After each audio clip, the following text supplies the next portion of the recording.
Hello, everyone, and welcome again to another one of my Gaudium et Spes 22.com Podbean podcast and YouTube videos.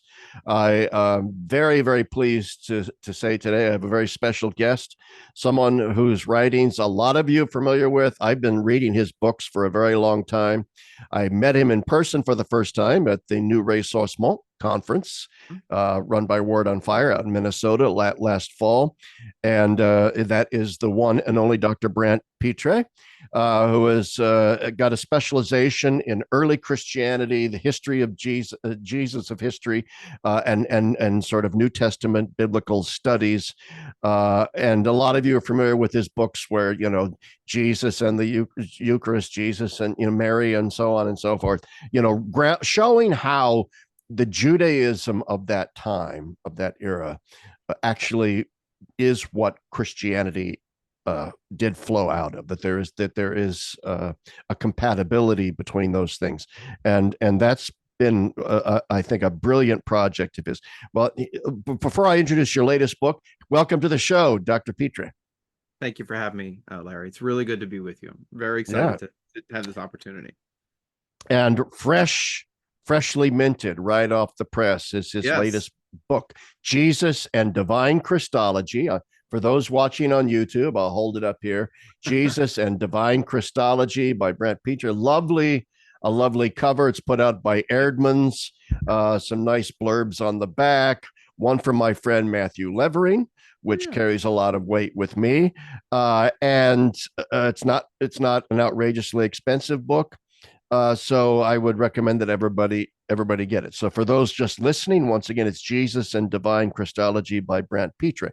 Now, the essence of the book, and I've read the whole thing. It took me a couple of weeks to sort of wade through it. Really fantastic book. If a theology text can be called a page turner, this is a page turner. Okay? Oh, good. Okay, excellent. Maybe only a theology nerd would say, wow, this book is a page turner. But I found it to be a page. And the only reason it took me 2 weeks to read is because I read like 10 books at the same time. So, you're one of those. I know the type. Oh, yeah, I'm one of those. I have a whole stack of them over here. Anyway, so the fundament of this text is that Dr. Pitre, by the way, he got his PhD at Notre Dame University. He lives in Louisiana. How many kids do you have? Five kids? Yes. Yeah, that's right. Five kids. Born in New Orleans. I almost got a job. Well, actually, born in Houma, and I worked in New Orleans for many years. So Houma is about an hour southwest of New Orleans. So they'll take exception to suggest that I was born in New Orleans, because the people right, they live up north. Okay. Well, I almost got a job teaching at Loyola in New Orleans many years ago. Many years ago. They, oh God, who was the department chair? A Lutheran guy. Maybe you would know his name. I can't remember now. But they were starting a chair of Catholic studies down there. Sure. And they were sort of getting ready to hire me for that job when the Jesuits intervened and sent them instead a Jesuit from Boston College, to which they said, why in the heck did we go through this whole process if you were going to send us a Jesuit anyway? But anyway, my first position was at Loyola University in New Orleans. And I was just an inch away from leaving DeSales but it was not meant to be. A few years later, I did this thing here. But anyway, yes, you're a Louisianan and happily married, 5 kids, got your PhD at Notre Dame. You also got your BA from LSU Tiger. You're absolutely, yes. Yeah. Absolutely. Well, born in Nebraska. There at the honors college. It was wonderful. Very good. All right. So the fundamental, finally, back to the book. The book is trying to show that contrary to the sort of recent consensus in New Testament scholarship, contrary to that consensus, which says Jesus of Nazareth never made divine claims for himself, never claimed to be God. The essence of this book, and it carries through, begins with a set of methodological sort of statements that you make. Here's how I'm going to proceed. And then it does proceed that way, showing through various topics that, yes, indeed, Jesus of Nazareth did, in fact, claim to be God, to claim to be divine. So that's the essence of the book. So before I sort of get into maybe more specific questions, maybe you could talk more generically, but what led you to write this book? and sort of what were some of the central insights that you wanted to bring to bear to the topic? Yeah, that's a great question. What led me to write this book? I think that, well, I mean, I've always been interested in the historical Jesus ever since I was an undergraduate at LSU. Actually, I Yeah, was, I think my second sophomore year, I picked up John Mayer's A Marginal Jew, his new, great book. yeah, it was new at the time, and it was a series on the historical Jesus. That was really one of my first forays into biblical studies at all. I was actually an English major at the time at LSU, and when I read Volume 1 and Volume 2, which my wife got me for Christmas, I think the first year we were married, I was just hooked on the questions that were being raised from the perspective of history about who was Jesus of Nazareth, who did he claim to be, what about the Jewish world in which he lived? How did that shed light on his message and his mission, his words and his deeds? And I actually ended up adding a religious studies major in large part because I was reading guys like E.P. Sanders, John Mayer, and others. John Dominic Crossan was a more skeptical historical Jesus scholar, Yeah, but very yeah. popular in the early 90s. And I decided then and there that I wanted to do historical Jesus research. So I went What do on to you? I don't a mean to interrupt. master's. Go Oh, ahead. fine. No, finish your thought. Well, my no, it's my fine. brain is going in a different direction right No, now. it's But go okay. ahead. I just so I decided to pursue a master's in biblical studies and then eventually the doctorate at Notre Dame precisely because Meyer had recently been hired there. So I've always been interested in historical Jesus as a field of research.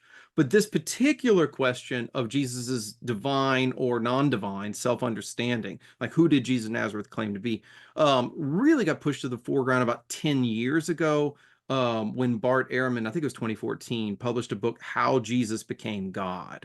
Yeah, Now, it was a popular level book in terms of written for a general audience, but it was based on a lot of his scholarship that he'd been doing for a long time.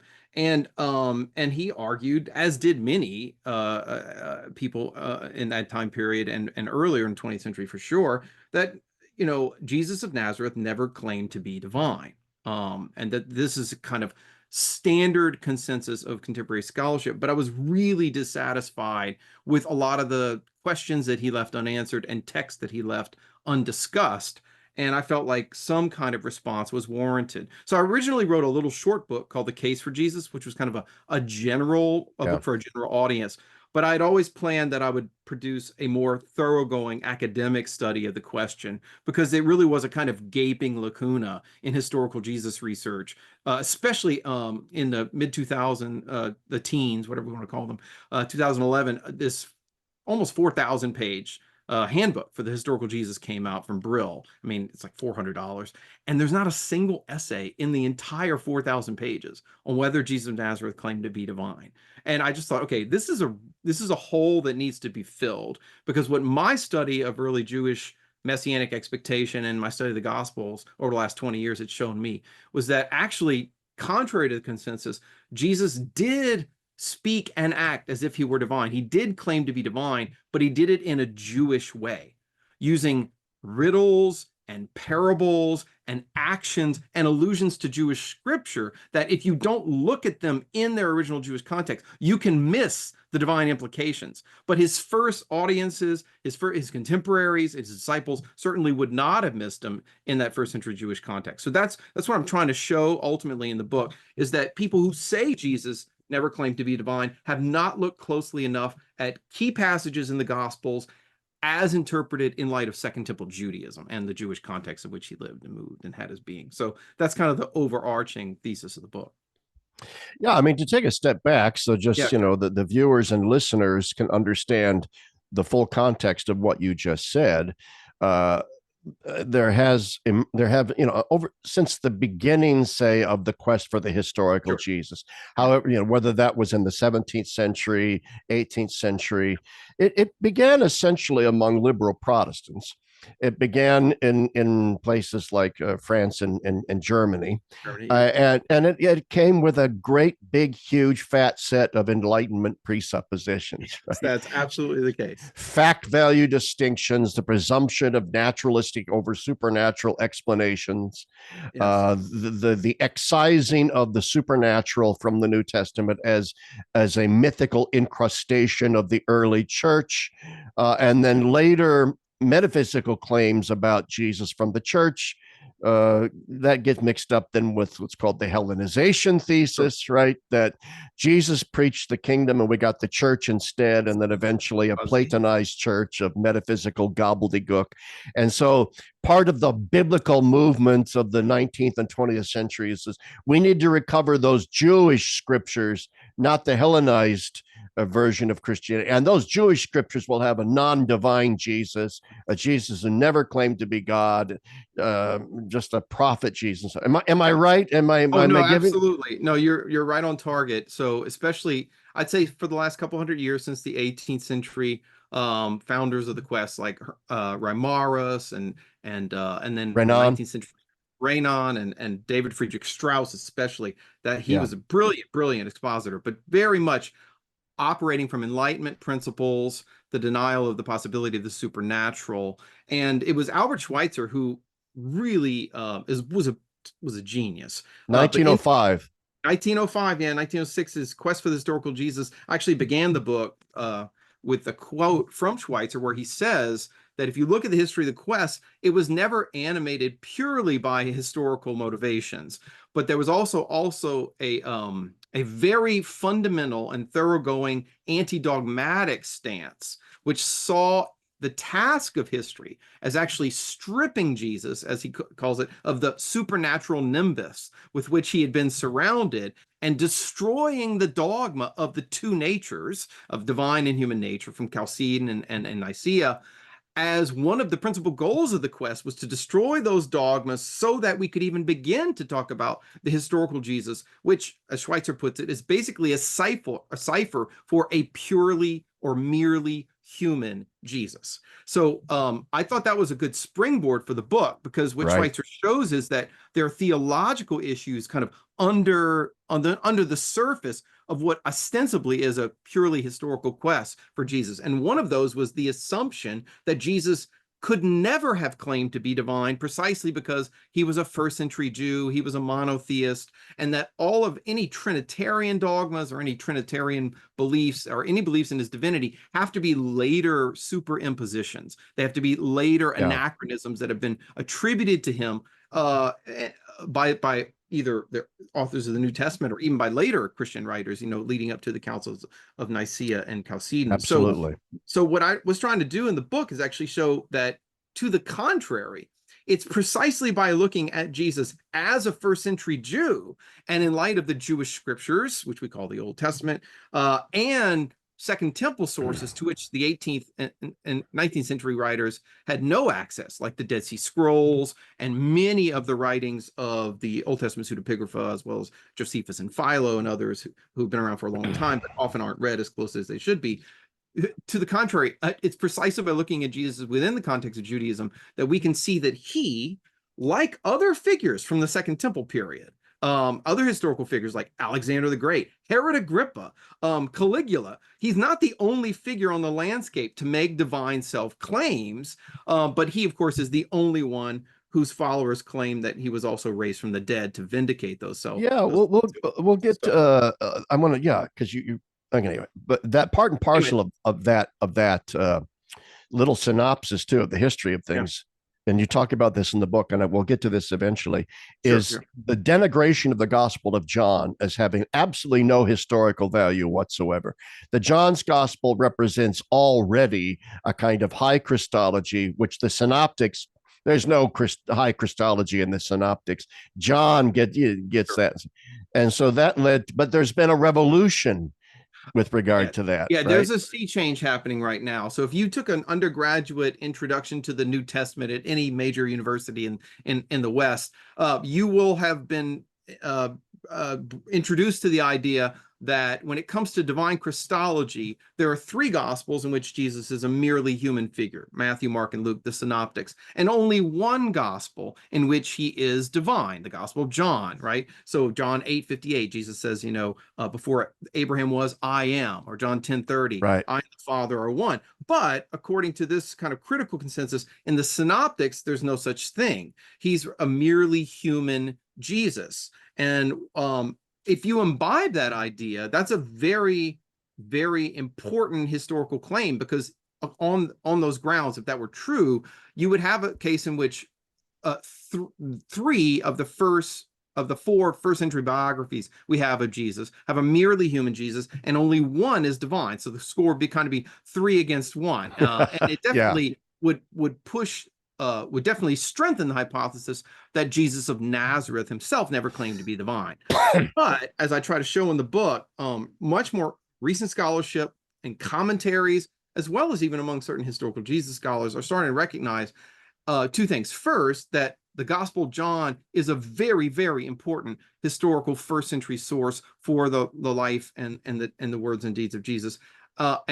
And John Meyer is a good example of this. He actually talked about the tyranny of the synoptic tradition, historical Jesus studies, and how every passage in John needs to be evaluated on its own merits. You can't just throw out this entire biography of Christ from the first century.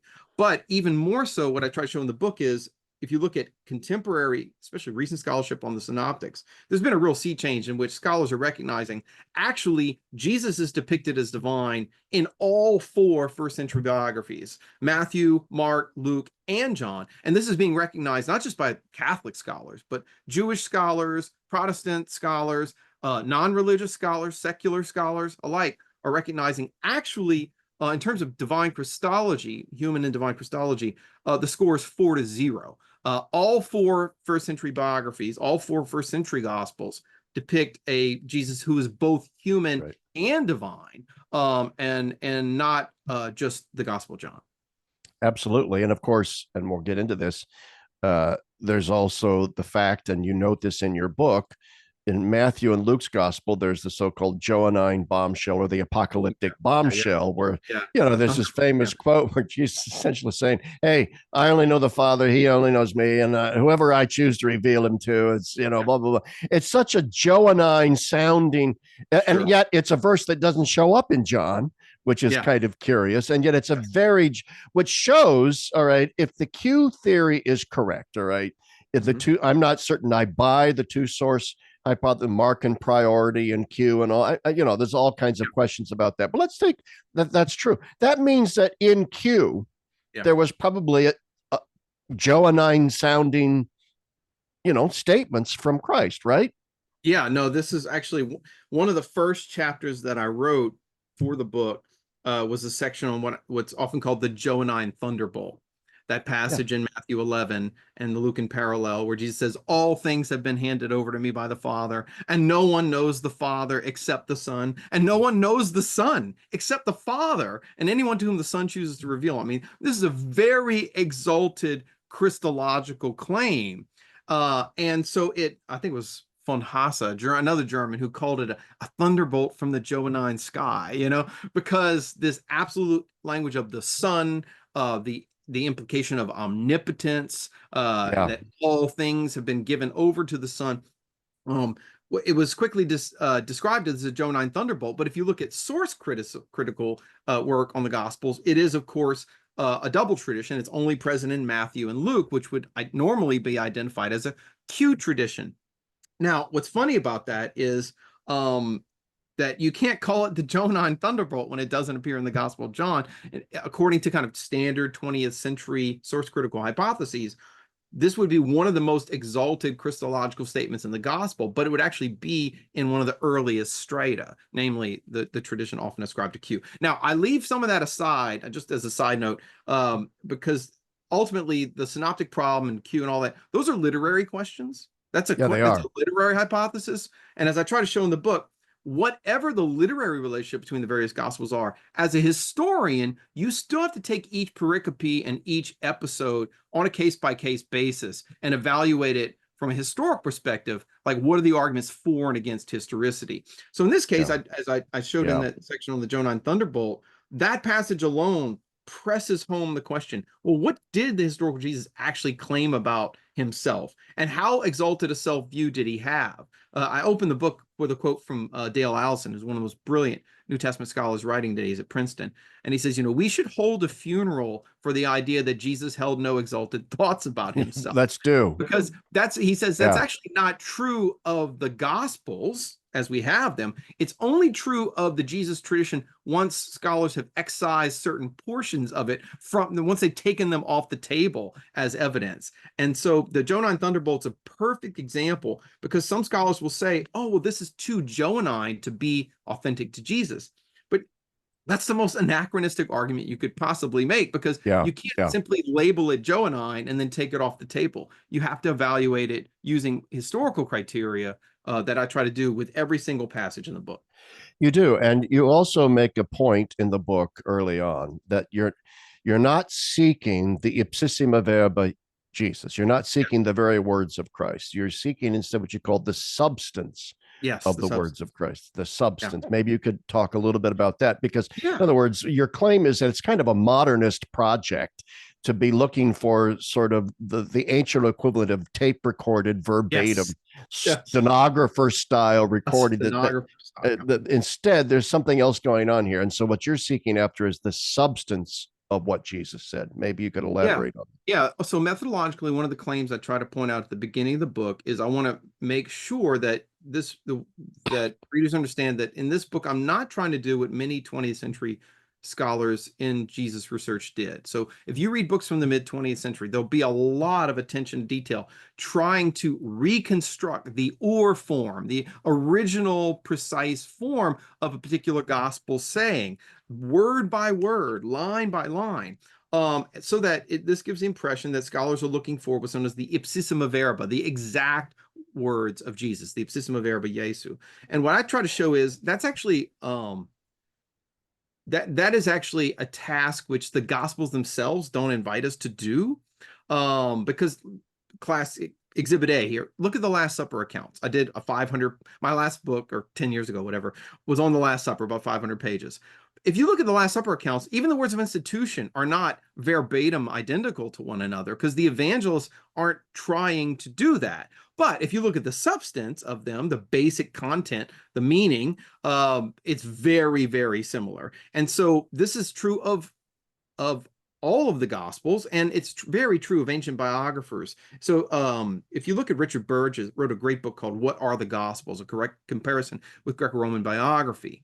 And what he shows is at the level of literary genre, no ancient readers ever expected the Gospels or other kinds of biographical works to provide verbatim accounts, unless in some cases, like with Eusebius, you might have a letter that's included, as a source in the text or whatnot. But when we're talking about public speakers or public speeches, it was always understood that you would try to give the basic substance or the sense of what was said or what was done by a particular historical figure. So in this book, I make clear at the beginning that that's actually what I'm after.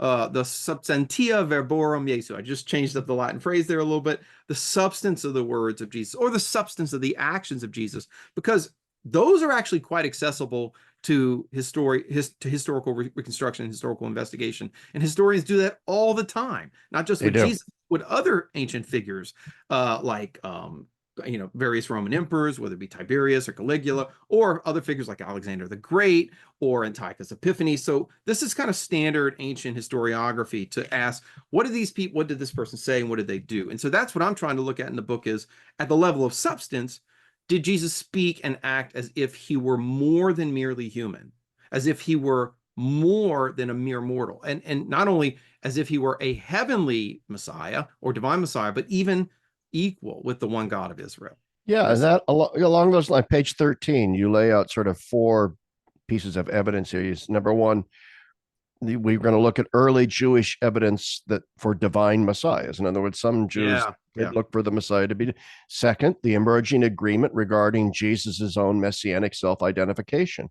Third, a growing recognition that Jesus makes divine self-claims in the synoptic gospels as well as the Gospel of John. And 4, the often overlooked evidence that other figures in the Second Temple period made divine claims. And so then you unpack that, based through the whole book. And then methodologically, you're following the path of E.P. Sanders. So here on page 27, you follow this threefold path, number one, looking for contextual plausibility within first century Judaism. Second, the coherence with other evidence about Jesus. And third, consequences in the early church. So, out of nothing comes nothing. So the Yes. early church had a high ex nihilo nihil fit. All right. So Yep. if the early church already had a high Christology, where in the heck did that come Where did from? it come from? That's really that's kind of the main, this was the other driving force behind the why I wrote the book. It wasn't just Ehrman's book. It was that at the same time that Ehrman was claiming Jesus never claimed to be God, and many other people did as well. It's not just him. He wrote a Yeah. whole monograph on it. At the very same time, in the 2000s and the teens, there was an emerging consensus in studies on early Christology by figures such as Richard Bauckham, Martin Hengel, and others who were recognized, Paula Fredrickson, that Larry Hurtado, they were recognizing that if you look at the earliest Christian writers, Paul and other apostolic writers, the evangelists, it seems that from the beginning, the earliest Christology was divine Christology, right? So that contrary to this kind of idea that, you go from a human Jesus and then gradually evolve over the course of the first century into Yeah. a divine Jesus, which is very kind of popular evolutionary schema. As these scholars have shown, actually, if you look right from the beginning with Paul's letters, which are some of the earliest documents we That's have right. from the That's church, right. you think Philippians 2 here, you have a divine Christology right from the beginning. And so the question is, how do you have a merely human Jesus on the one hand, which is kind of the consensus in historical Jesus scholarship, but then if you look at early Christology scholarship, you have an emerging consensus that says, well, the earliest Christology is divine Christology. So how do you get from A to Z? How do you get from merely human to fully divine in the course of less than a decade, for example? That's an important historical question. And different people will give different answers to it. Some will say it was the resurrection that led to the divinization of Jesus. Others will say it was the experiences of like heavenly visions of an exalted Christ that led to it. Others, like Paula Fredrickson, will say, well, Jesus never claimed even to be the Messiah, but there was a case of mistaken identity, and that led to him being crucified. And then you led through a kind of gradual evolution to Paul and others. Some say it was the Gentile influence on Paul that led him to divinize Christ. But what I try to show in the book is actually the best explanation for why the earliest Christology is a divine Christology, the best historical explanation for why the first Jewish followers of Jesus talked about him as if he was divine right from the beginning after his death and resurrection, is because Jesus had spoken and acted as if he was divine during his lifetime. That's a better historical explanation. And when you add to that, Larry, the fact that contemporary scholarship on Judaism is showing that in Jesus's day, the concept of the Messiah was not just threefold. It wasn't just priest, prophet, and king, but there was also a fourth category, which was that of a heavenly Messiah, That's even a right. pre-existent Messiah, and writes in works like First Enoch or Fourth Ezra. Well, that changes the playing field, because if heavenly Messiah or divine Messiah is actually part of the Jewish messianic landscape at the time of Jesus, then it actually becomes prima facie more credible that Jesus himself could have spoken and acted as if he too was not just a human, but a heavenly Messiah.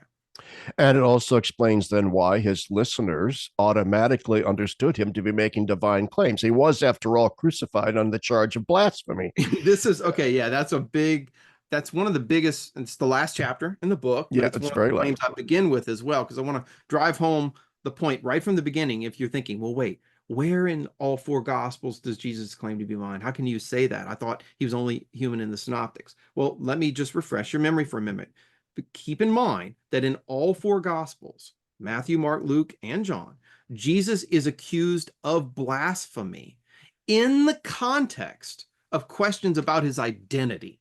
So, like in Mark 2 with the healing of the paralytic, in John chapter 8, with Jesus in the temple at the Feast of Tabernacles, and then of course above all in Luke 5 when he forgives the sins of the woman, the sinful woman, they say, who can forgive sins? This is blasphemy. Only God alone can do it. And then of course the supreme example is the hearing before the Caiaphas and the Sanhedrin at the end of the Synoptic Gospels, in which Caiaphas asked Jesus, are you the Messiah, the Son of the Blessed? Jesus says, I am. And you will see the Son of Man coming on the clouds of heaven and seated at the right hand of power. And Caiaphas responds by saying, we've all heard his blasphemy. There's no need for further discussion. what is your verdict? And they condemn him to death. Well, the reason that passage, the Sanhedrin passage, the Caiaphas and Sanhedrin interrogation is so crucial is because although many Christians don't really necessarily, like contemporary Christians don't realize this, it was not blasphemy to claim to be the Messiah in a first century Jewish context. That's right. This is very important. Let's drive this point home. Yeah, very crucial. It was not blasphemy to claim to be a prophet or the Messiah or even some kind of a divinely sent figure of some kind. All right. No, a divine agent. They have those all the time. I mean, blasphemy means you were abrogating to yourself divine prerogatives. Divine prerogatives. That's very well put. Yes. So because think about it, if the Messiah is the anointed son of David, if he's the heir to the Davidic throne, even if he's a priestly anointed figure who's going to come and restore the temple, it would not be blasphemy to claim to be the son of David. Otherwise, when the Messiah would finally come, how would he let everyone know without being accused of blasphemy? It doesn't make sense.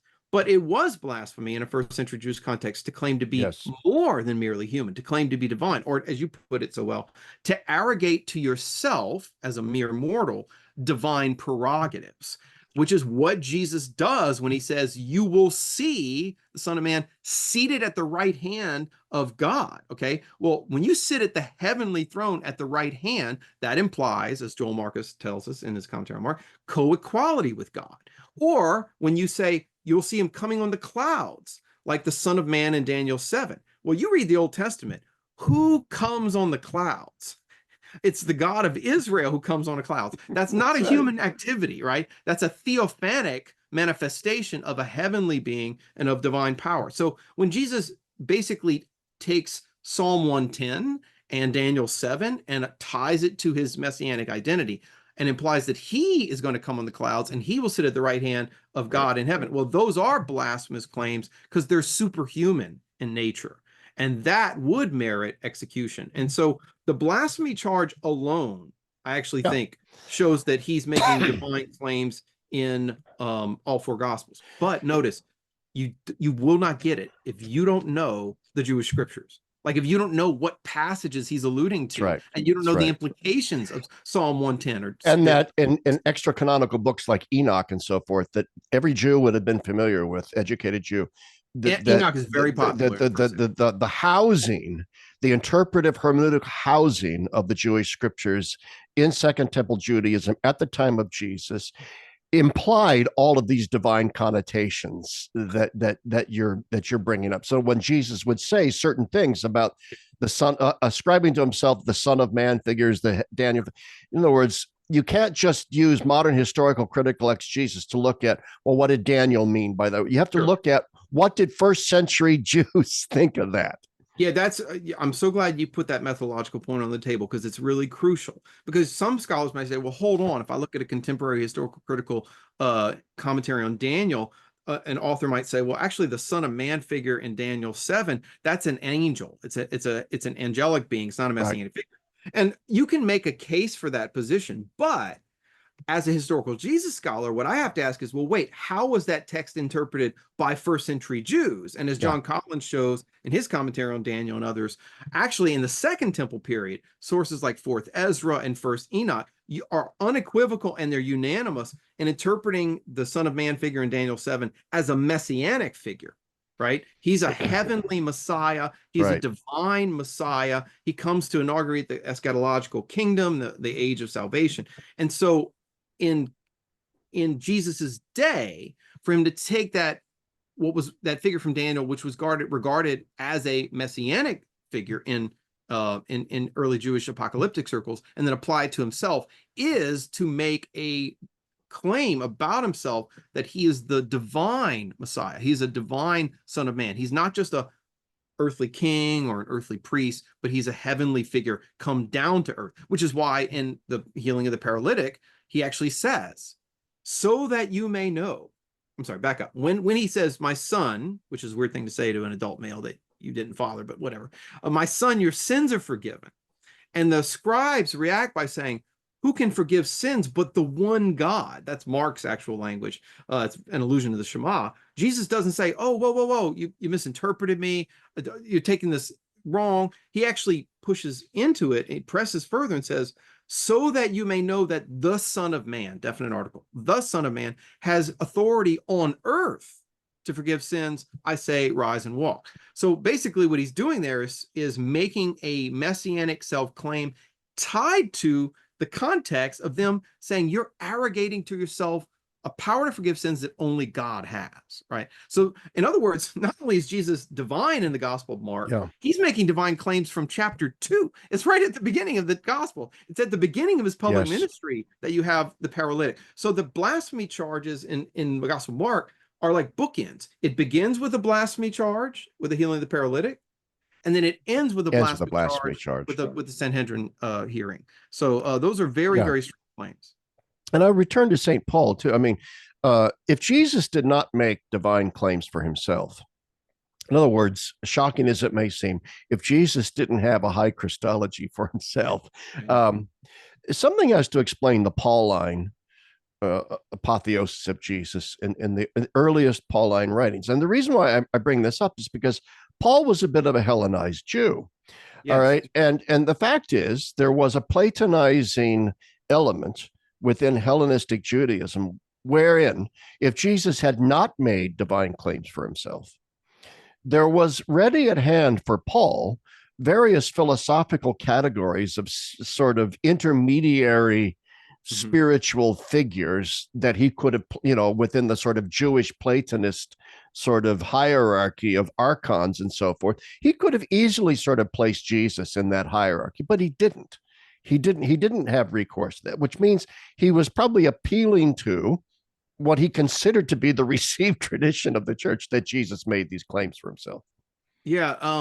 Paul, wow, there's so much here. So I actually wrote a whole book on Paul, my good friend Michael Barber and John Kincaid, where we have a chapter devoted to Pauline Christology. So we could do a whole show just on this, because it is such a massive topic. But for me personally, I think the kind of best case to exhibit what you're referring to there, Larry, especially in contrast, say, to someone who was definitely a Platonized and Hellenized Jew, thoroughgoing like Philo of Alexandria. Philo. Well, that's who I had in mind. Oh, no, Philo's fantastic, fascinating figure.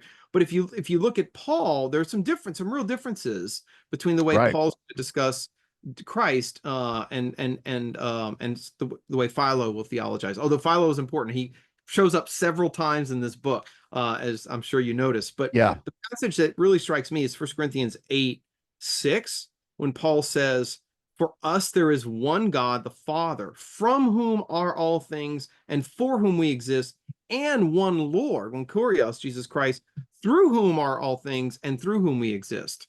And as many Pauline scholars have actually recognized, that what Paul appears to be doing there is integrating Jesus into the Shema, right? Because the one God, one Lord language is an allusion to Deuteronomy 6, right? Hear, O Israel, the Lord your God, the Lord is one. And which would have been recited by Jews on a daily basis, in much the same way that the Our Father became like the daily prayer of early Christians. They would recite it morning and evening, and even 3 times a day. The Shema had that role. This was the most familiar passage from the Pentateuch for a first century Jew. And yet Paul, a rabbi, a Pharisee, takes Jesus and integrates him into the Shema by saying, we have one God and one Lord, Jesus Christ, right? So that is that is such a super exalted claim for Paul to make right here in the late 40s, early 50s, right off the bat. He's referring to Jesus not merely as maybe one of the divine agents, like you mentioned, right? Of one of the intermediary figures, or even merely as an exalted human. Think here of Enoch or Moses, right? Yes. Rather, it's higher than that. It's a higher Christology than that, because it's a Christology of equality with the one God of Israel. And that is a staggering claim. How does Paul get there? Well, there are a number of factors. Obviously, he himself describes his apocalypsis, this revelation that he has of the Lord in Galatians chapter 1. But as you noted, and this is important, in the very next chapter, Galatians 2, he also says that he goes to Jerusalem and he checks his gospel, so to speak. That's right. With the 3 pillars of Peter and James and John. So Paul's Christology is divine from the beginning. it's definitely Hellenistic, but it's also deeply rooted in the scriptures of Israel. So he's a man of three worlds. He's a Greek speaking, deeply Hebraic Jew who also is a Roman citizen, and that's those three contexts are absolutely crucial in recognizing Absolutely. his divine Christology. Yeah. So let's go. We're sort of just. I mean, there's so much in Yeah, this I know book. it's We're all kind over. of scratching the surface, but let's go back more to the beginning. One of the very first pieces of evidence that you bring from the Gospels to show that Jesus made divine claims is it's the chapter called the Epiphany Miracles. Miracles. Yeah. So why don't we unpack that a little bit? How do I think it was you quote John Meyer as saying that all of the miracles of Jesus have this epiphanic kind of quality to them. So let's unpack this a little bit, this topic. Okay. Yeah, I'm so glad we're going to talk about this because you mentioned at the beginning of the show the Enlightenment roots of the modern quest for the historical Jesus. Yeah. And one of the principles of many Enlightenment thinkers was a rationalistic or naturalistic approach, which denied the possibility of the supernatural or the miraculous. Okay, so that denial of the possibility of miracles quickly impacted the quest for the historical Jesus in such a way that the miracles that are described everywhere in the Gospels were quickly bracketed out. They're taken off the table as viable historical evidence because of the philosophical assumption that miracles are not possible. Therefore, if miracles are not possible, then, and we're going to look for the historical Jesus, then the miracles are already out, right? Yeah. So we're setting up a canon within a canon in which the miracles don't come into the discussion, right? Now, that's going to create the conditions of possibility that actually even make it plausible to believe that Jesus is not depicted as divine in the Synoptic Gospels. Because what scholars actually mean when they say that is he's not depicted as divine in the passages in the Synoptics that remain after we've taken out all of these epiphanic miracles, right? And the reasoning is circular. The reason why we took those passages out is because they're too supernatural. Yeah, that's right. So one of the things I wanted to do in this chapter, the Epiphany Miracles, which is one of my favorite, is say, listen, I realize that there are going to be readers out there, especially in the academy, who are not open to the possibility of the miraculous. They're not even open because of philosophical commitments to the possibility that Jesus might have done or said anything miraculous. But just bracket that for a second, and entertain this possibility at the level of the narratives in the Gospels. Whatever you might think about the possibility of miracles or not, what I want to do in this chapter is demolish the myth that Jesus doesn't speak and act as if he's divine in all four Gospels. Because the only way you can maintain that myth is by taking the miracles off of the table, especially three miracles in particular that are widely recognized as epiphanic. In other words, they reveal or they unveil his divine or heavenly power and identity. And that's the stilling of the storm, the walking on the sea, the walking on the water, and then, of course, Transfiguration. The transfiguration, which is very, very crucial. And so what I show in each one of those is that Jewish, Christian, secular scholars alike, when they're looking at each of those episodes, recognize that these aren't just any kind of miracles. They're epiphanic miracles. Because, in other words, they reveal his divinity or his heavenly identity. Because, some scholars like Ehrman or E.P. Sanders did this, even though I admire him, he said, well, you got to be careful here. Just because Jesus performed miracles did not necessarily lead people to think he was divine. I mean, you have miracle workers in the Old Testament. Moses works miracles in the book of Exodus. Elijah works miracles in the historical books, and nobody says they're divine. So miracles, qua miracles, do not necessarily mean you're a divine being. But what I try to show in the book is, well, yes, but not all miracles are created equal in antiquity. Right. Some miracles were regarded not only in Jewish circles, but in Greco-Roman circles as revealing that you are more than human if you can do these kind of miracles. For example, walking on the sea. Well, actually, let's back up. Calming the sea and the waves. Power over the two most powerful natural forces to this day, wind and water, and we know that. I live in Louisiana. Wind and water, hurricanes, these are powerful natural forces. If you can show power over them or control them. This is something no mere mortal can do. Only a God can do this. And so, for example, in the stilling of the storm, which is in Mark 4 and Matthew 8 and Luke 8, when the storm comes up on the Sea of Galilee and Jesus says, peace, be still, and he quiets the storm, you can actually see two things. First, in the Old Testament, in Psalm 107, there's a whole account of how God is the one who comes to the rescue of sailors by stilling the waves and the wind of the sea, right? So Jesus does something which in Jewish scripture, God does in the book of Psalms. But then even more, if look at how his Jewish disciples react. When he stills the storm, they don't say, hey, look, he's just kind of like Elijah, or he's like Moses, another miracle worker. They say, who then is this that even the wind and the sea obey him? Right? They're staggered at the momentous character of this kind of miracle. And notice it raises the tis question in Greek. Who is this that he can do this? It's an identity question. And the answer is, well, he's more than just a man, because if you look at other ancient writings, both in the Dead Sea Scrolls and also the second book of Maccabees, it talks about Antiochus IV, who actually named himself on his coins, Theou Epiphanos, God manifest, the epiphanic, the God who's been revealed. He actually, according to Maccabees, thought he would have power over the wind and over the waves. So that was like a kind of claim that only a theos could make, only a God man could make. That's right. In a first century setting. So when Jesus stills the storm in Mark 4, the disciples ask the identity question because they realize, okay, this is more than just a prophet or a preacher. There's something deeper. And all of this is instructive of the manner in which the synoptic gospels do portray Jesus as as a divine figure, but do so without coming out and saying, by the way, Jesus is God.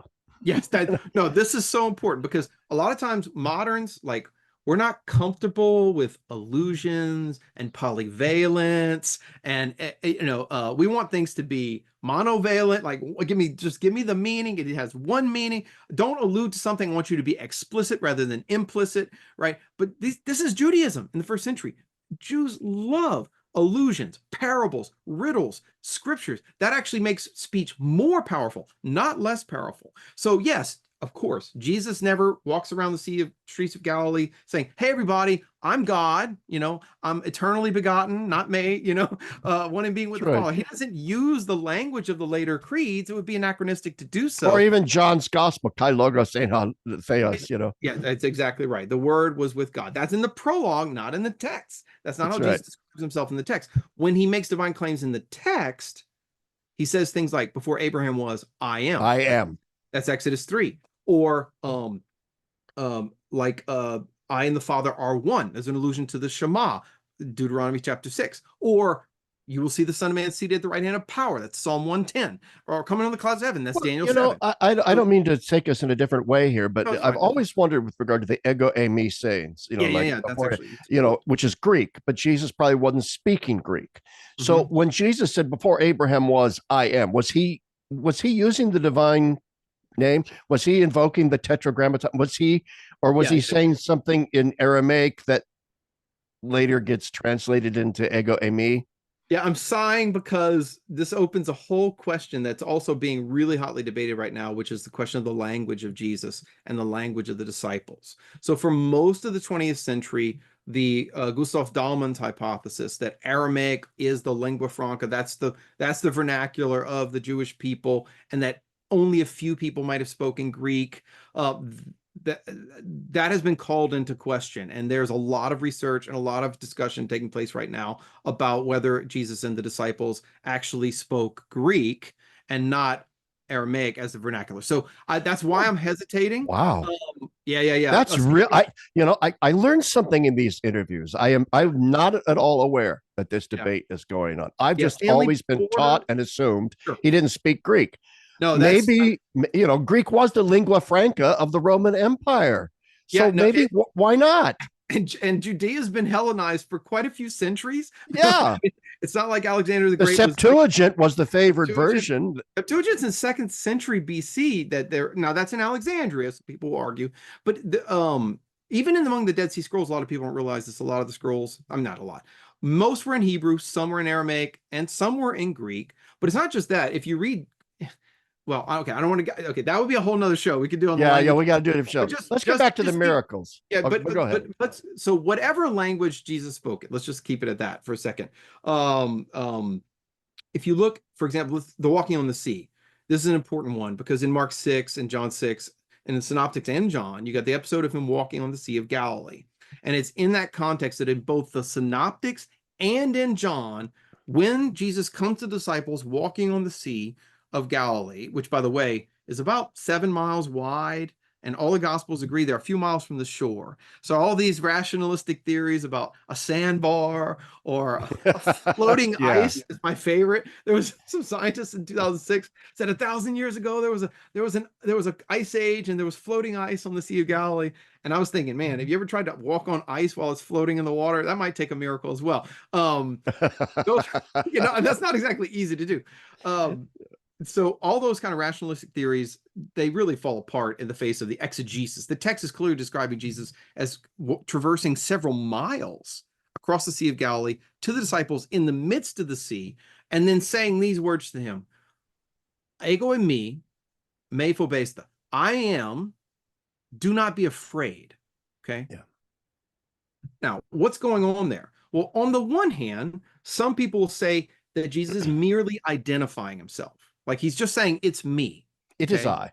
It is I, right? It is I, which is how many translations will do it, will render it. And there is definitely, it is absolutely true that he's identifying himself because the disciples, Matthew says, for example, they thought he was a ghost. They thought he was a spirit. So he is identifying himself.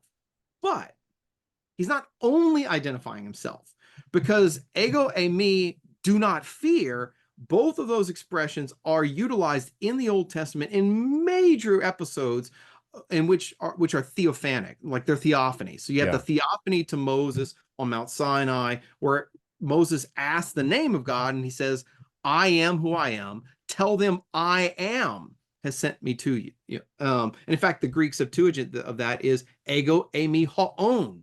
I am he who is, right? So he's the one who has no beginning. He has no end. He's the eternal God. And then do not fear is also used in Isaiah 43 when God appears to Isaiah. He says, I am he, anihu in Hebrew. Do not fear, right? Because in the presence of the one God, the human response, the ordinary human response is fear and trembling, right? And so when you couple the I am with the do not fear, and this is the kicker, the fact that he's walking on water when he says it, right? Okay, this is important. Context matters. Context matters. Yeah. Because in Job 9, it says only God walks on the waves of the sea. In fact, in the Septuagint of Job 9, it says that God walks on the sea as if on dry land, and that this is something only God can do. And this is the God of Israel, right? Well, Jewish, Christian, non-religious scholars alike recognize when you combine the allusion to Exodus 3 with the do not fear, the theophany, statement, don't be afraid, and the fact that he's doing something in walking on the sea that the book of Job says only God can do, those three things together in context make clear that he isn't just saying, hey guys, it's me. He's also revealing his divinity. In fact, John Meyer himself calls it the divine I am. And this is really crucial, Larry, because it shows that Jesus isn't just claiming to be a divine agent or an exalted human being, a kind of superhuman figure. No. He's taking the self-designation that the one God of Israel gave to Moses in the theophany on Mount Sinai and taking it as his own. And that is perhaps the highest Christological claim you could make, to take the I am of the Lord in the Old Testament as your own. And he's doing it in the Gospel of Mark and Matthew and The John. Gospel of Mark, the supposedly lowest Supposedly low Christology. Christology, right? Gospel of Mark, where Jesus Yeah. never claims to be God. And so, hey, before we get out of the miracles, Oh, let's sure, move sure. on to Yeah, the yeah. transfiguration, Oh, because yeah. that's important. No, this one's really crucial. So, again, the transfiguration. If you just look at it from a kind of contemporary reader perspective, and you think, oh, cool, this is Jesus goes up on a mountain and he kind of, lifts the veil and he has this like revelatory experience where his face shines like the sun, his clothing becomes white. It's just a sign of his power that he shows to the disciples. And it is true that is a kind of manifestation of supernatural power, but it's more than that when you understand that the imagery being used to describe Jesus here, and him taking the three disciples to the top of a mountain. If you go back to Old Testament, these again are all the hallmarks of a theophany, right? So Right. the obvious example here is Mount Sinai, the theophany on Mount Sinai. In Exodus chapter 24, Moses takes Aaron, Nadab, and Abihu, his three special figures, high priest and his two sons, brothers, by the way, to the top of Mount Sinai. And there, what happens? It says they see the God of Israel and they eat and they drink. And then Moses himself is going to go back to the top of the same mountain in Exodus 33, and he's going to ask God, show me your glory. Like, I want to see your face, but he can't do it. And then Elijah in 1 Kings 19, going to go back to the same mountain. He too goes to the top of Mount Sinai and has a theophany, but when he comes out of the cave, he has to wrap his face in his mantle because man cannot see the face of God and live. So you have these two figures in the Old Testament, Moses and Elijah, that experience theophanies, but they can't see the face of God. And so when Jesus, like Moses, brings his three closest disciples to the top of the mountain, and then his face becomes shining like the sun, which is language used to describe the Ancient of Days in the book of Daniel, Yes. and his clothing becomes dazzling white, which is always a sign of a heavenly being. The heavenly beings wear white clothing, even after Labor Day. Oh, no, sorry, that's a bad joke. They always wear white, always. When Jesus recapitulates Moses' theophany on Mount Sinai and Moses and Elijah, the two guys in the Old Testament who wanted to see the face of God but couldn't, and then Jesus's glory is unveiled.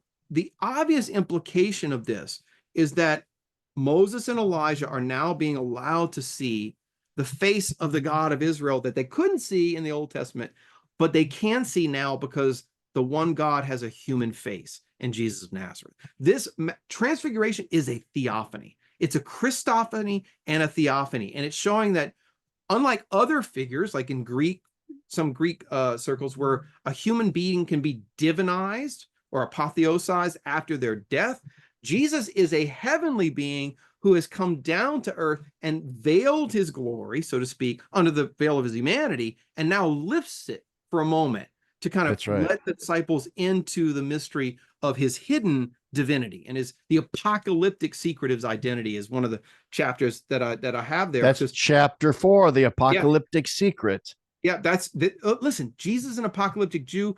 Apocalyptic Jews talk about heavenly secrets. What is the heavenly secret Jesus reveals in the Transfiguration? It's the secret of his divinity. He's not just a man. He's not just a prophet. He's not just the Messiah. He's the one God come in person. The same God who appeared to Moses and Elijah on the Old Testament is now appearing to the apostles in Mark. Well, okay, so there is a hiddenness to that event that's shines through, gets revealed here. You see it in the Transfiguration. You see it in the calming of the storm. You see it in the Joine bombshell. Thunderbolt. Yeah. So in chapter 3, you kind of dig into this. It's called the riddles of Jesus' divinity, where you talk about the teacher of parables, greater than father or mother, no one is good but God, the riddle of David's Lord, and so forth. So in other words, there's an unveiling in the midst of a kind of still veiling, a veiling, unveiling, and veiling. So let's unpack that. Yeah, no, this is such an important chapter because again, we moderns, we like things to be univocal. We don't like any kind of polyvalence or even elusive characters or mystery. Strip the mystery away and just give me the reality. But what we realize is if we start looking at Jesus in the first century and we look at early Christianity is very much a mystery religion, right? Yeah. It uses visible signs to lead to invisible realities. And that's totally at home in apocalypticism. And one of the ways Jesus does that is with the parables, right? So everybody knows, oh yeah, Jesus was a teacher of parables. You think of the prodigal son, you think of, I'm blanking here, the Good Samaritan, the most famous, one of Yeah. the most famous. Yeah. The Good But Samaritan. what we often forget is that in the first century Jewish context, mushalim, the Hebrew word for parables, didn't refer just to the kind of narrative parables, the stories that Jesus is so famous for telling. It also referred to riddles, puzzling sayings that were actually meant to both conceal the truth and reveal it at the same time, right? The classic example of this is in Mark 4 when the disciples say, why do you speak in parables? And he says to them, to you, it has been given to know the mystery of the kingdom. But for those outside, everything comes in parables. So there's a sense in which the parables function to conceal the truth from those who are hard of hearing or hard of heart, and to reveal it to those who are humble, to the little ones. So in that chapter, what I try to do is I take some of the sayings of Jesus that actually are either very puzzling, like anyone who loves father and mother more than me can't be my disciple, or no one is good but God, like he says to the rich man, which some of these sayings people actually think he's denying his divinity. That's the kind of exhibit A. Others like, well, how can the scribe say the Messiah is David's son when David calls him Lord in Psalm 110? And people think, oh, he's denying the Messiah is a Davidite. No, he's not denying it. He's a riddler. He's a teacher. And like other Jewish teachers, he used parables and riddles because unlike some contemporary instructors, he didn't just want to give you the answers to the quiz, right? He wanted you to discover for yourself. He's inviting his audience into the mystery of his identity, and he uses these parables to do it. It's a way of adjudicating, too, between those who have humility and are genuine seekers and fearers of God, who have a mind open to wisdom and to seek, to adjudicate and differentiate between those and those who simply, hey, look, he fed the 5,000. Let's go and get some free bread from this dude. Or maybe my cousin can get cured of his hemorrhoids or something. And if we to use a vulgar example, but you get my point. And Jesus is often very critical of that crowd. No, okay? Yes, this is so crucial because we have to be clear here. What we are not saying is that Jesus went around saying, hey, everybody, I'm God. That's not how it worked. No, he's very clear. Even think here of Matthew 16. I didn't deal with this in the book, but when Peter says, you are the Christ, the Son of the living God, what does Jesus say to him? Flesh and blood has not revealed this to you. Apokalypto in Greek. Flesh and blood has not apocalypsed this to you, but my Father in heaven. Same thing with the thunderbolt. No one knows who the Son is except those to whom the Son has apocalypto, revealed it, right? Yeah. So the divine identity of Jesus, the divinity, is a apocalyptic mystery that actually isn't just visible on the surface. If you look at him, he just looks like a man. But the riddles and the actions in the Epiphany Miracles and the words in the riddles, the parables of his identity, are meant to lead his audience, his auditors and his contemporaries from the visible to the invisible, right? From the humanity to the divinity. But there's a dividing line between those. Some people are going to see it and some people are not going to see it because their ears are closed or their hearts are hardened. So for me, for this chapter, the passage that I was the most excited about, the one that really hit me hardest, was the greater than father and mother, right? Because when Jesus says, unless anyone who loves father and mother more than me cannot be my disciple, that would have been a bombshell in a first century Jewish context, because everyone knew the 10 commandments. Everyone knew the second tablet. First commandment, honor your father and your mother. And as I show in the book, Josephus and Philo, other early Jewish writings will tell you that parents, your parents, following the Decalogue, are second only to God, right? They actually, Philo and Josephus say, they stand between humanity and divinity because they gave you life. They gave you your being. They gave you your That's existence. right. So the honor that you give to parents is second only to the one God himself. So when Jesus says, you have to love me more than your father and your mother, or you can't be my follower, any first century Jew would have known, whoa, who is this guy claiming to be? How can he say this? Only God can ask what Jesus is demanding of me, in that he's putting himself in the first tablet of the Decalogue by saying that. And it's a really stunning, stunning claim, but it's a Yeah. riddle. Yeah. And people can get, I think, the false impression. Well, why would Jesus speak in riddles? Is he trying to trip people up? No, no, Is he trying to keep people away from the kingdom? No. no, no, no. What he's articulating is that you will only be able to see the truth of who I am if you are willing to open your mind to the full orbed message of the Heavenly Father revealed in the scriptures and the prophets and so on. And it's a quest, it's humility, but I am not here to provide you with ready-made answers to all of your questions. I'm Yeah. not Dr. Phil. No, no, he's not. And you see this elsewhere in the Gospels because of his constant emphasis on faith. That's right. Talks about this over and over again. Oh, you of little faith. He wants them to come to faith, to trust in the invisible truth that they can't see because of all of the visible things that he said and done that should engender that pistis, that trust in what they can't see. So it calls for humility and it calls for faith. It's not, he's not going to hit you in the face with a 2x4 with his divinity, and with some kind of mathematical equation proving it. He's going to give you conditions of credibility, right, that are going to lead to that, like his performance, miracles that lead there, his wisdom of his teaching will lead there. Eventually, the resurrection is going to be the kind of ultimate verification, a motive of credibility, you might call it, to use the language of Vatican I, right? But it is something that is called both, that needs to be revealed, and also calls for faith in the response of the yeah, and to differentiate it then from other mystery cults, especially Gnostic ones, where there is an elitism that this is only open to the illumined ones, the enlightened ones.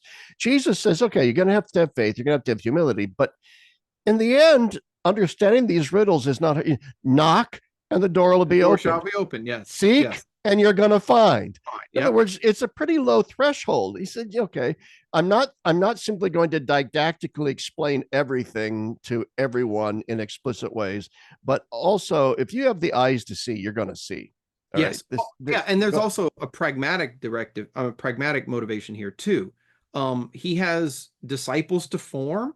He has preaching to do. If he were to begin his public ministry by saying, hey, everyone, I'm God, he would be executed for blasphemy before he ever began. Okay. So part of what he's going to do is bide his time. And from what we can tell, most scholars agree that we can infer that there's about a 3-year period of his public ministry where he has to teach disciples, form a community around him, set up an established hierarchy of leadership, the 1, the 3, the 12, the 70, begin spreading the message of the kingdom so people know what he has to say, what they need to believe, what he is teaching them as a teacher, before he's going to be as explicit as possible about his identity. Because the second he's explicit about it, he's going to end up on a cross. And that's exactly what I show in the final chapter on Crucified for Blasphemy, that when he is put under oath by Caiaphas to answer the question of his identity, and he makes a divine exalted claim, divine claim in the presence of the witnesses, well, then he ends up crucified. So this is the rationale for what's commonly known as the messianic secret, right? The famous idea of published this back in the early 20th century in his book. When once people will recognize who Jesus is, his response is, shh, don't tell anyone, be quiet, right? Like, keep it to yourself, because there is a expediency to a certain secrecy, not just about his messianic identity. It's not just a messianic secret, it's the divine secret. It's the secret of his divinity, because that's going to be the most explosive secret of all. And it's ultimately, as I show in chapter 5, the one that's going to get him killed. So it's tied to the theological mystery aspect of the mystery of the kingdom of God, which is a mystery. It's tied to a pragmatic element of the messianic secret. And also too, if he were explicit right from the beginning, he wouldn't have a very long ministry. And what is the speaking of his execution, what is the connection then between the charge of the Jewish Sanhedrin that he's guilty of blasphemy and the official Roman charge of essentially sedition, that he made himself king of the Jews? Yeah, this is great. So in that final chapter, one of the things I try to do is to show, it's called Crucified for Blasphemy. Right. And so John Meyer, in his Marginal Jews series, in the very beginning, he lays out certain criteria of historicity, like arguments for and against particular passages. And one of his final criteria is not so much a micro one, but a macro one. He calls it the criteria of execution. In other words, if there's anything scholars of all stripes are certain about, it's that Jesus of Nazareth was crucified by the Romans, right, at the end of his life. And so therefore, if you're going to posit a hypothesis about who Jesus was and what he said and did, you have to posit a Jesus who can end up on a Roman cross, executed by crucifixion. You have to have a crucifiable Jesus. If your Jesus is just a kind of first century hippie professor who's telling everyone to love one another, Cracker Barrel, stoic Jewish philosopher, brotherhood of man, fatherhood of God, kind of, you know, 20th century, idea. Isn't that John Dominic Cross and Jesus was like the cynic sage? The Mediterranean the cynic sage hypothesis was very popular in the 90s. It has definitely run up against a lot of criticism, and these days it's considered much more passé. It hasn't stood the test of time. But one of the challenges it faced was how does that cynic sage Jesus end up crucified? Being a crucifiable Jesus. Being a crucifiable Jesus, right? Because if he's just spinning parables and poems, it's not going to lead to the kind of offense that would end up with him executed. So, and of course, Crossan has his hypotheses. I just don't find any of them compelling. But what I tried to show in the last chapter is everyone agrees Jesus was crucified, but what scholars don't agree on is why. Okay, so some will say, oh, well, he was anti-temple. It was the sign in the temple, was the overturning the table of the money changers. That's why he was executed. But that actually never comes up at the trial. Others say, oh, it was because he was against the Torah. But Jesus is immersed in the Torah. He's not an anti-Torah Jew. And again, also not a charge levied against him. If you look at the Gospels, the only charge levied against him in all four from the Jerusalem leadership was that he committed blasphemy. So what's the relationship between the Sanhedrin's accusation of blasphemy and the Roman charge of Jesus of Nazareth, King of Jews, that Pilate levies, which, like you said, would be either sedition against the king, right? Sedition against Caesar, right? Making a royal self-claim. And so the way I parse it out in that final chapter is this. If you look at it, in the hearing before the Sanhedrin, they do ask him, are you the Messiah, the Christos, the anointed one, the Son of the Blessed? And Jesus answers in the affirmative. In Mark, I am. In Matthew, as you have said so. This is a good example, by the way, of ipsissima verba. So does Jesus say, I am, or does he say, you have said so? Those are different words, but as scholars agree, and you see this, you have said so is an affirmation. It's just a Semitic expression. It kind of means like you said it. In English, we can say you said it to somebody when you want to. You said it, not me, buddy. Yeah, right. Exactly. It's a way of affirming what they said, but also putting some distance between yourself and them and emphasizing they're the one who made the affirmation, although you accept it, right? It works exactly the same way in Greek. Right? So, but the substance is the same, because in both, whether he says I am or you said it, it's an affirmation. So he does affirm his messianic identity, but he goes beyond merely making a royal claim when he says, and you will see the Son of Man seated at the right hand of power, so equality with God in heaven, and coming on the clouds of heaven. So it's a heavenly Messiah. So he both claims to be the Messiah and divine, and the Sanhedrin charge him with blasphemy for the divine claim. but they're not going to hand him over to the Romans for making a divine claim, because that would be just a kind of, well, that's like with a kind of intra-Jewish issue. But they can hand him over to the Romans for affirming a royal claim, That's right. because that's an act of sedition against Caesar, to claim to be a king in a subjugated nation of the Roman Empire like Judea is certainly a seditious claim, because there's only one kurios, and it's Caesar, right? There's only one Basileus, and that's Caesar. One king, that's Caesar. And so, yes, they could easily Yeah. charge him with that sedition, and that's what's going to end up on the cross, of course, from Pontius Pilate. Does that make sense? Does that It makes perfect sense. Thank you for, and you mentioned that in the book and stuff. I wanted to bring that out. We're running we're about a little over an hour. We've been at this, but I want to end now, and we could do a part 2 eventually if you're open to this. Sure. Because there's just endlessly This so is many fun. things that it's been fun. But I want to end with, in a sense, why it's thank you. Why it's important. I'll just say this: why it's important to me, why this subject matter interests me, is that growing up and being trained in the theological guild, every scripture course I ever took, even in seminary, wanted to emphasize this. The synoptics give us a low Christology.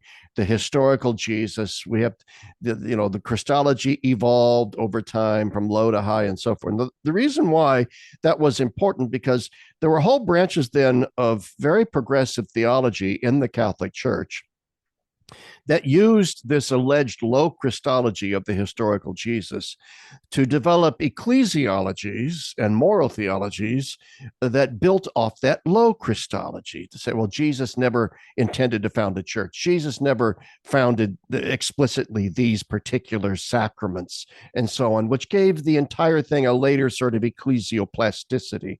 So, but if we have a high Christology already embedded in the synoptics, and that Jesus is, then it becomes much more possible that Jesus did intend to found the church. He did found an apostolic college, if you want to call it that. He did create sacraments, and he did intend for that what the church later said he intended for that. So to me, this is why this is significant. So I'll throw that over to you for comment. Yeah, no, that's very well put. So I'll say 2 things about it. First, with regard to your personal experience of, the hypothesis of Jesus himself having low Christology, this really was driven home to me. Probably, it might have been 12 or 13 years ago. I gave a series of conferences to a religious order of priests. I won't say what order. And at the time I was working on Christology, I was working on some of the early research for this. And I was really shocked, because it wasn't too far into the discussion that I realized that the majority of the religious in the room did not believe that Jesus himself thought he was divine. That this was something that was later invented and then assigned to him by the church, but that he himself did not make divine claims or believe that about him. And I have to confess, I was a little naive at the time. I was shocked by it, because I realized that the hypothesis of a merely human Jesus is not something that's just in the kind of ivory tower academic. This has impacted not just scholars, but priests, clerics, religious, all the way down to the faithful. And this is a really serious issue, because it raises the second question, which is the church faithful to the intentions and visions of her founder, or did she come to birth in infidelity to Jesus' own self-claims, right? This is, of course, the great figure, the classic father of modernism, Alfred Lazy, in his book on the church, that he formulated it kind of in a nutshell, although it gets taken out of context sometimes. But he said, Jesus promised the kingdom, but what came was the church, right? As if, in other words, the church came to birth in a kind of original infidelity, right? It was already saying and doing things regard to Jesus that he did not say or do himself. Not the idea of development, but fundamental discontinuity. And so, if Jesus didn't think he was divine, then the church is in. If he didn't claim to be divine, let me back up. There are 2 possibilities. I've met some who say, well, he was divine, but he didn't know it. Right? Right. Exactly. Okay. which again, that one's really hard to reconcile with the Gospels because, if he walks for 4 miles on the Sea of Galilee before he gets to the apostles, if he didn't know he was divine by mile 1, I'm guessing he figured it out by mile 4, Yeah. like what, Yeah. but it also, one of my buddies, one of my friends said this. He's like, if that's the case, then my son knows more about Jesus' divinity than Jesus knew, Than which is Jesus did. which is a bit of an And this absurdity, is right? not to say that there wasn't maybe even in the, it's hard to determine what did it feel like to be the Oh, incarnate sure. one, the No. psychology of Jesus. The But even my psychology. guy, Hans Yeah. Urs von Balthasar holds that it's entirely possible that Jesus came to a gradual but then full awareness of his divinity, not just because of the miracles, but also understanding ever more deeply the implications of his mission. Yeah. When he began to understand that his mission was actually identified with the very mission of the God of the Old Testament, is when he has the breakthrough to realize, I am the God of the Old Testament, right? Well, if you look at Luke, I think it's absolutely controvertible that there's development in the human knowledge of Jesus, because Luke says in Luke 2, Yeah. he grew in age.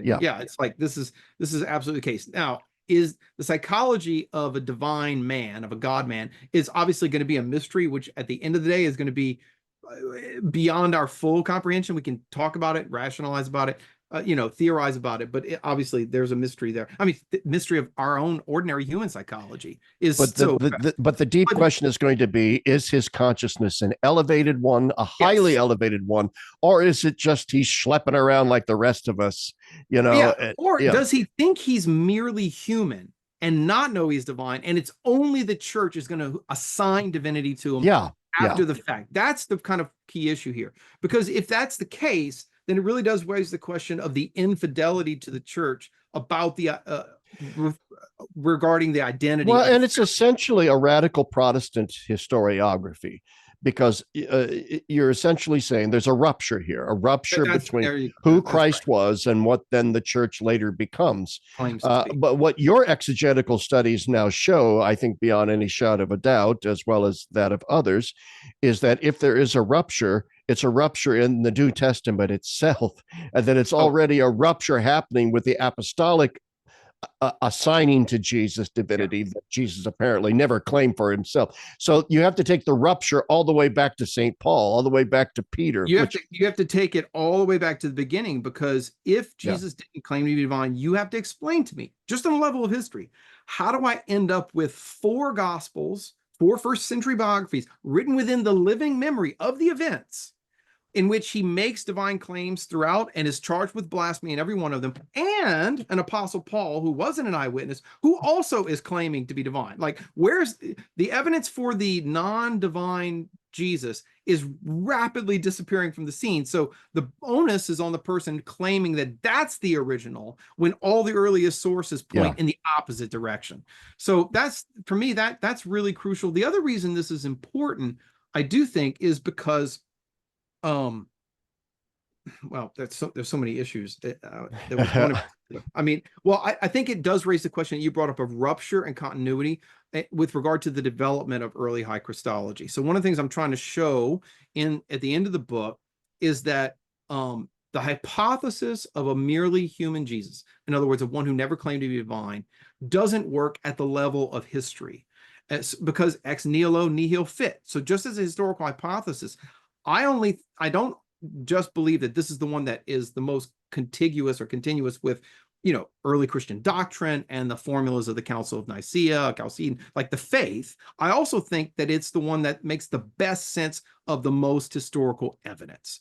That the smoke of the divine Christology of the early church originates in the fire of Jesus's own divine messianism, which is historically credible, contextually plausible, and which also happens to be what all the earliest sources say about him, that we possess. So, in other words, the history and the faith here, or faith and reason, are not at odds with one another, but they actually corroborate and are coherent with one another. And I do think that question of the relationship between faith and reason is one of the principal challenges of the church in the modern world, to show that although the faith is supernatural, right, it's not contrary to reason, it is reasonable. And that's one of the kind of and that's why I love your book.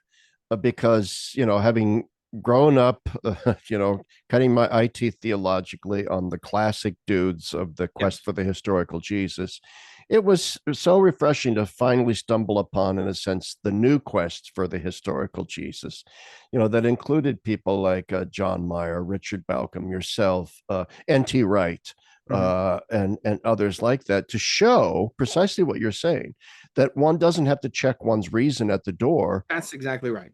that in fact one can use this very same methods used in historical critical research. Ratzinger does this too, Yeah. but Yeah. without all of the enlightenment based presuppositions That's through exactly which, right. Because you in know modernity, there's a real problem. I noticed this teaching undergraduates, where the concept of faith that they had is something like this: like, faith is when I believe something, even when I know it isn't true. Like yeah, I believe Jesus was yeah, divine, even though I know he never claimed to be divine. He didn't think he was divine. He didn't do divine things, but I believe it because, well, the church says so.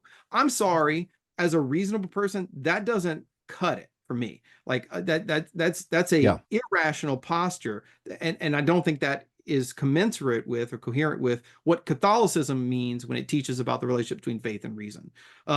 So faith goes beyond reason, but it also coheres with and can be supported by, as Vatican I talked about, there are reasonable motives for credibility that's for right. believing supernatural mysteries of the Christian faith. Yes. So there's a lot at stake here. I There's do think there's a a lot at stake. lot at stake. And I can't recommend more highly to my viewers and listeners your new book. It's simply a fantastic book, Brant. Really good. I And really, in some ways, I mean, I've read all your books. I think this might be your best one. Maybe it's just because it's scratching an intellectual itch that I've had for a long time, I did about write it with a lot of my systematic theologians friends in mind, because I know, yes, no, I yes, mean that seriously, that like yeah, that biblical studies has a direct impact on dogmatic theology, because because scripture is the source of sacred theology. I mean, Dave Verboom. yeah. And so what happens in the field of biblical studies has an impact on dogmatic and systematic theology. And I had the pleasure of studying under Cyril Regan and other great systematic theologians at Notre Dame. And I saw this direct interplay between exegesis and theology. I was the only biblical guy in the systematics classes, but so that was a little funny. I recognize, okay, what biblical scholars are saying is going to shape the way 21st century Absolutely. theologians theologize. And so I do Uh, think it's a crucial question. Yeah, when I was at Fordham getting my doctorate, I took a course in liberation theology, and we're reading Segundo. And Yeah, Segundo, of course, is constructing a very low very low. ecclesiology, Yeah. grounded in a very, very low Christology that he bases on his own historical critical reconstruction of Jesus as the kind of first century Che Guevara. And Uh, Segundo is getting that from the historical Jesus research of the 1950s and 60s, which was very that's much right. dominated by Rudolf Bultmann, Yeah. very much dominated by the kind of rationalism and skepticism we're talking about. And it affects his Christology directly. And I remember asking the professor, Al Hennelly, a Jesuit, what then are we to make of the synoptic claims, the Pauline claims, the Johannine claims? I mean, to all of this, are we now, in a sense, rejecting the sense of scripture as canonically received as kind of being a whole and you have to look at all of it? Or are we dissecting the gospels up now and just saying, well, three-fourths of it we're just tossing out and we're only paying attention to this reconstructed one-fourth of it that's left? I said, what does this make? And he looked at me, the Jesuit, he looked at me and said, yeah. I mean, we just have to realize that the vast bulk of the New Testament is part of the hegemonic patriarchy that we later got, and so you really do have to do all of this archaeological, textual digging to get at who the real Jesus really was, so we can properly reconstruct the church. So what I'm trying to get people to see is that this is not simply an abstraction. You're No. absolutely right, Brant. This has downstream consequences for dogmatic theology that have been really deleterious in the And church. thank you. And I totally agree. And it has downstream consequences for future preaching as well, because exegetes then teach seminarians, and then seminarians go out and they Yes. preach, right? And this is why like, for example, if you think about homilies, you may have heard about the miracle of sharing, the feeding the 5,000, like a kind of rationalism and naturalism works its way into homiletics. And so there's a major downstream effect. Now, that's not, it doesn't determine the method. I'm trying to do this from a historical point of view, but I'm thinking of it, and because it's significant. And so I hope that this kind of book won't be seen as a merely academic exercise, but that people will reflect on the theological implications and ecclesiological implications. Well, and I would add, it's a very readable text. It will be of great interest to academic theologians, but it's also a text that would be, I think, a very, very high benefit for any educated Catholic with a Google search engine for words you don't get or whatever. Yeah, I try to write. Clarity is one of my main goals. I try to be as clear as I can. Even All if your I'm books are like that. All your books are like that. All right. So once again, Jesus and Divine Christology by Brant Pitre, hot it's off got a the great press. cover. Just get it for Oh, the it cover. really does. It really, just get it. Just get it Yeah. for the cover right there. The There icon it there is. is from St. Catherine's Monastery at Mount Sinai. It's one of the Yes, it oldest is. I icons. recognized it. Yeah. Hey, Brant, any last words for the viewers and listeners before we sign off? No, I just want to say thanks, Larry, for all you're doing here. I love the conversations that you're engendering, these wonderful, wonderful conversations at your blog on and the podcast on the state of Catholic theology today. I've benefited so much from them. So keep up the good work, and I hope that people will find this book stimulating, because this is a question that also impacts the new evangelization, right? Evangelization is founded on the claims that we make.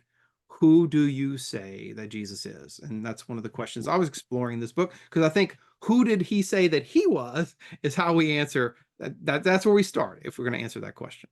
Absolutely. Thank you very much. Thank you very much, Dr. Brant Pitre. Once again, Jesus and Divine Christology. Everybody, don't walk, run, go buy it. And that'll make Brant a very rich man. That's very dangerous. Jesus is not very kind. Okay. Thanks, Brant, and thanks everybody for listening. Bye now.